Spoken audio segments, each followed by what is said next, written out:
मेरा नाम रोहित है। मैं रेनॉ की क्विड कार अभी चला रहा हूँ पिछले 8-9 महीने से। ये करीब 8,500 किलोमीटर चली है।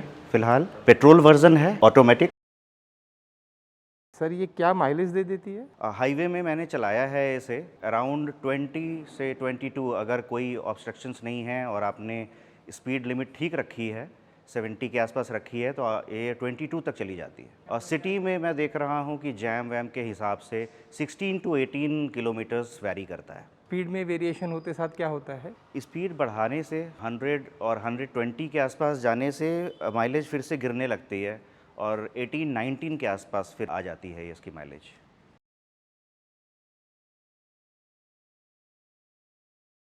जब आपने गाड़ी ली थी तो उन्होंने सर्विस के बारे में कुछ बोला होगा आपको कि कितनी सर्विस होगी, कब कब शेड्यूल पे होगी, और एक टेंटेटिव कॉस्ट कुछ इंडिकेट करी थी क्या? कॉस्ट का तो मुझे ऐसा नहीं उन्होंने बताया था, लेकिन हाँ, फर्स्ट 2 सर्विस फ्री है, जो कि एक सर्विस 1000 पे आई थी, वो कम्प्लीटली फ्री थी। कंज्यूमेबल्स भी नहीं लगे थे, तो वो टोटली फ्री हुआ। सेकंड सर्विस अभी नहीं हुई क्योंकि मेरी गाड़ी 10,000 पे पहुंची नहीं है। 10,000 के बाद ही वो सेकंड सर्विस आएगी, तो मुझे पता चल पाएगा। सर्विस कॉस्ट को लेके क्या एक्सपेक्टेशन है? मैं जो एक्सपेक्ट कर पा रहा हूँ, मतलब नई गाड़ी में जो सर्विस कॉस्ट इसकी आनी चाहिए, छोटी गाड़ी के हिसाब से मुझे नहीं लगता 2000 से ऊपर आना चाहिए, इंक्लूडिंग द मोबिल ऑयल और जो भी चीज़ें चेंज होती हैं। मेरे ये एक्सपेक्ट है 2 से 2,500 के आसपास आना चाहिए।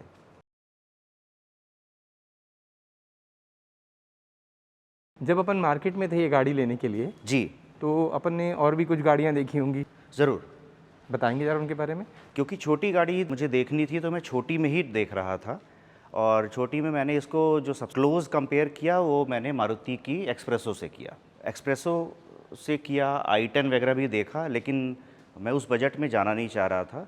जो मेरे स्मॉल बजट का जो मेरा था, उसमें जो सबसे करीबी है वो एक्सप्रेसो है, मारुति की एक्सप्रेसो। अपन ने कितना पैसा दिया इसका ऑन रोड का? 570 ऑन रोड प्राइस रही। या एक्सप्रेसो अपन ने क्यों नहीं ली सर? एक्सप्रेसो मैंने नहीं ली, उसके काफ़ी सारे कारण हैं। एक तो सबसे बड़ा है कि उसका लुक, वो बहुत, मतलब मेरी पर्सनली वो बहुत ही अजीब सी दिखती है, बहुत बॉक्सी है, और उसका जो स्पीडो जो पूरा कंट्रोल है, स्पीडोमीटर और बाकी चीज़ें हैं, वो बीच में है, जिसको देखने में काफ़ी दिक्कत होती है।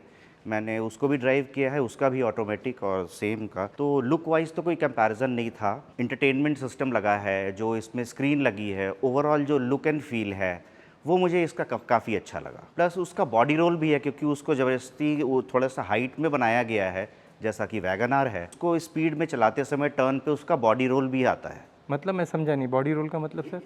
हिलती है गाड़ी, जब गाड़ी लंबी होती है तो टर्न पे वो हिलती है, बॉडी रोल।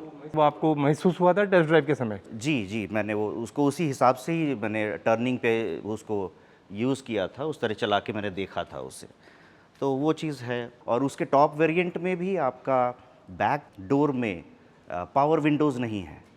तो वो फीचर्स तो मुझे चाहिए थे, आजकल पावर विंडो तो चाहिए ही होता है। काफ़ी सारे कारण थे।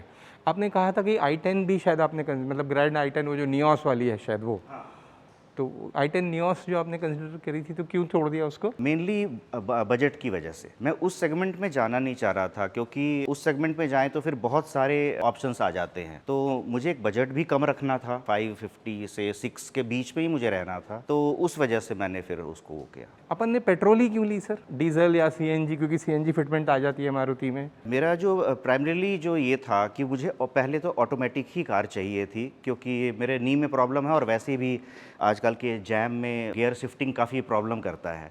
तो मेरा सबसे पहला था कि मुझे एक ऑटो गाड़ी चाहिए। अब ऑटोमेटिक में सीएनजी नहीं आती, कोई भी वेरिएंट सीएनजी नहीं बनाता है। अगर वो होता तो मैं ज़रूर लेता, क्योंकि प्राइसेस आप देख रहे हैं पेट्रोल के भी और डीज़ल के कहाँ जा रहे हैं, लेकिन वो ऑप्शन था नहीं। तो अल्टीमेटली, और डीज़ल इसलिए नहीं ली क्योंकि उतना रन नहीं है, उतना गैप भी नहीं रह गया है पेट्रोल और डीज़ल में कि अब डीज़ल के लिए मुझे 1,00,000 रुपये या 1,50,000 रुपये और ज़्यादा मैं डीज़ल इंजन के लिए दूँ, वो था।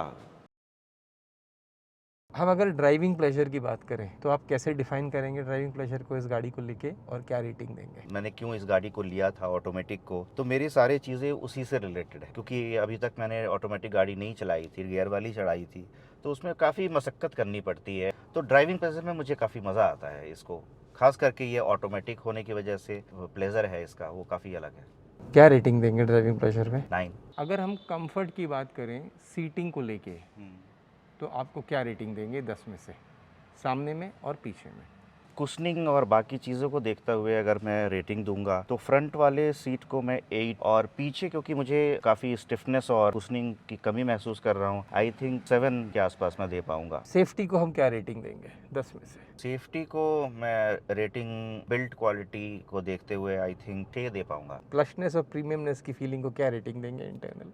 अराउंड अगर मैं रेटिंग दूं, प्रीमियमनेस जो है, जो इसकी 8 इंच स्क्रीन और बाकी सेलेक्ट होती है, आई विल गिव 8। तो वैल्यू फॉर मनी के हिसाब से क्या नंबर देंगे? सारी चीज़ों को देखते हुए स्क्रीन, कैमरा और जो फिनिश है, वो मैं इनको 8 दूंगा।